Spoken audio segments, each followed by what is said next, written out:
Hey, there we go. Happy Wednesday, savvy real estate investors. I hope your Taco Tuesday was as lovely as mine was. Um, it was great. Did you have tacos last night? I did not have No, tacos. that's you, It sucked. that's you It was failed. awful. You failed.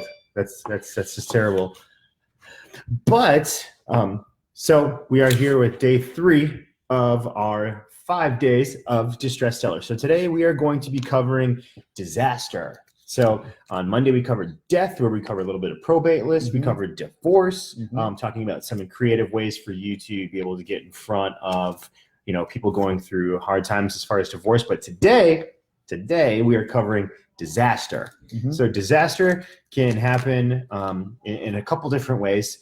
One would be like medical, like if you have something kind of unexpected, then you say acts of God. That will be a disaster. I mean, there is acts of God, and there are personal disasters, and so whichever occur, they radically change somebody's life. And so, if you have a house wiped away because of a fire, or because of a tornado or hurricane or lightning strike, that's going to definitely change the situation. Or if you have a massive stroke, not to make light of it, but I mean, I picked up a house before where the homeowner, she literally had a massive stroke and had to be moved out of the house immediately and never returned, and it was empty for 6.5 years. Is that the one where they had the same food in the refrigerator? Same food in the refrigerator, and let me tell you, it did not smell good. But the disaster really just kind of affects their ability they have to reorganize their situation. And things that were really wildly important before are not so much now. And so what you've got to do in that situation is to go ahead and cash in certain assets. And you need as much equity. Medical costs and things like that, they're so expensive. You need to get equity. You need to get money from any place that you can. You need to get cash. Every day we've got like these deals. Like it's like sellers wait until we go. So that's a tip, everybody. That is one tip. If you do Facebook Lives every single day, it's seller bait. They will call. They will let you know, hey, I want to sell you my house while you're on Facebook Live. Right.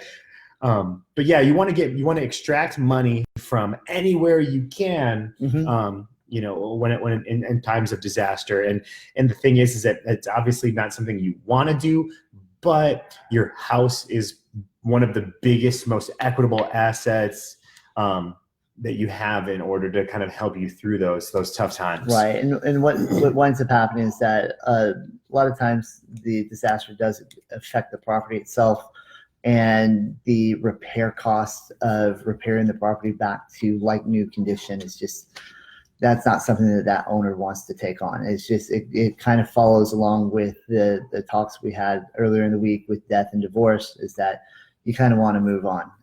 Your house gets a tree blown through it. That's wonderful, but like let's let somebody else rebuild that. Absolutely. And then one of the things that you and I talked about is that people who underinsure their homes. How common are situations like that? So, with us being here in Texas several years ago, you ran into it with Hurricane Harvey, and obviously, areas where kind of natural disasters are a common occurrence. Tell us a little bit more about underinsuring homes. Underinsuring your assets is something that's very, very common, because what happens is that you typically set your insurance up for when you acquire the property or you acquire the home. And so while you have it insured at the amount that's required when you purchase, if the home appreciates in value, you are not insuring that appreciation. And so what's happening is that you might have bought your home for $225,000 10 years ago, and now it's worth $450,000, and your insurance is on it for $225,000, because a lot of times people don't want to pay the extra premium to it is a drop in the bucket compared to the peace of mind that if something terrible were to happen, you're talking an extra $5 to $10 a month.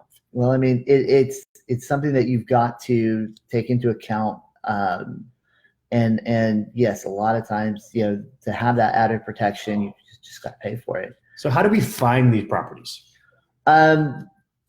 These properties are going to be most common through things like either word of mouth. I mean, if you have a natural disaster that affects a location, it's something that's usually well documented in the news. So it's, again, using the Hurricane Harvey example, kind of hard to miss that there's a hurricane dumping 50 inches of rain in a week all over Southeast Texas.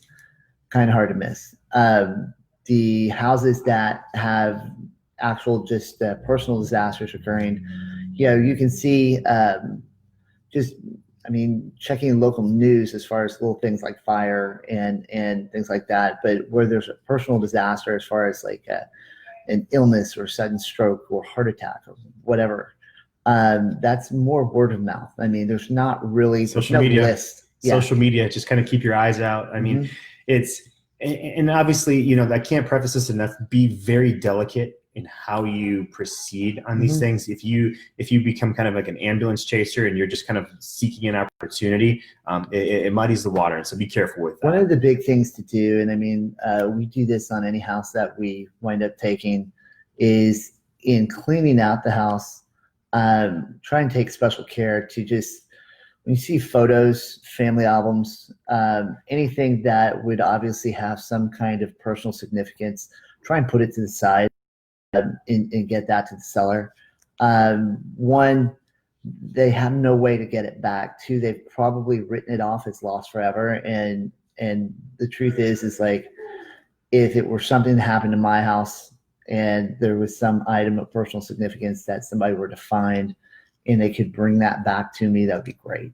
And so just, scrapbooks, etc., put those things to the side just so that, it doesn't get you $1, but I mean, just goodwill. And honestly, it's the right thing to do. So there you have it, guys. Day 3.